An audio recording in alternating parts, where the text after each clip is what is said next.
یہ کہانی 18ویں صدی کی ایک بہت ہی مشہور اور پسندیدہ کہانی ہے جس کا نام ہے Jack and the been stock, یعنی جیک اور پھلی دار پودے کا تنا۔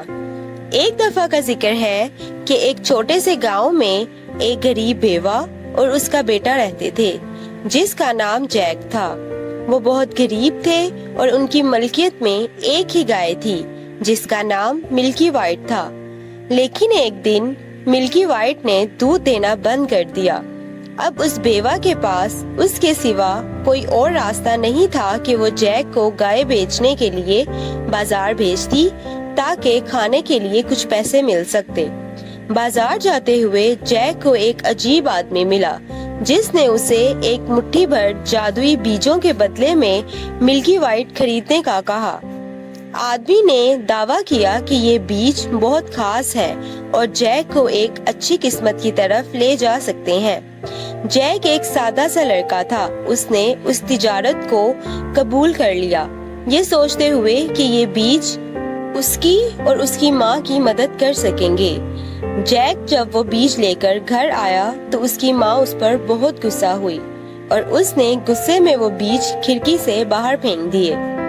جیک اداسی سے اپنے بستر پر لیٹ گیا، لیکن جب وہ اگلی صبح اٹھا اس نے دیکھا کہ جس جگہ وہ بیج گرے تھے اس جگہ سے پھلی دار پودے کا ایک لمبا سا تنا زمین سے نکل کر آسمان کی طرف بڑھا ہوا تھا۔ حیرانی اور تجسس میں جیک نے فیصلہ کیا کہ وہ اس تنے پر چڑھ کر آسمان میں جائے گا اور دیکھے گا کہ اوپر کیا موجود ہے۔ جیک اس پر چڑھتا گیا اور اوپر سے اوپر جاتا گیا، یہاں تک کہ وہ بادلوں پر موجود ایک زمین پر پہنچ گیا۔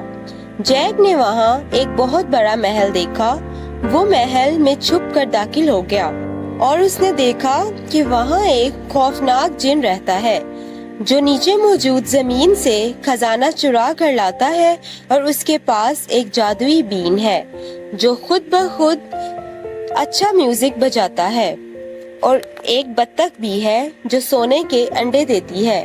جب جیک محل میں گھوم رہا تھا تو اس نے دیکھا کہ جن اپنا خزانہ گن رہا تھا اور گنتے ہوئے سو گیا۔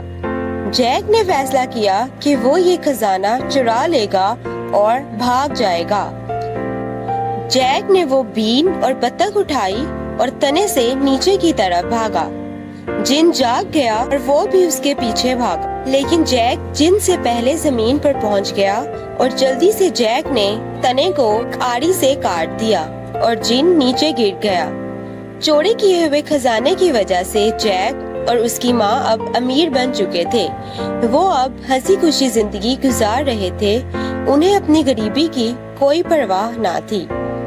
آج ہی کی طرح اچھی اور اپنی پسندیدہ کہانیاں سننے کے لیے ہمارے چینل کو ابھی سبسکرائب کریں اور ہماری ویڈیوز کو لائک اور شیئر لازمی کریں۔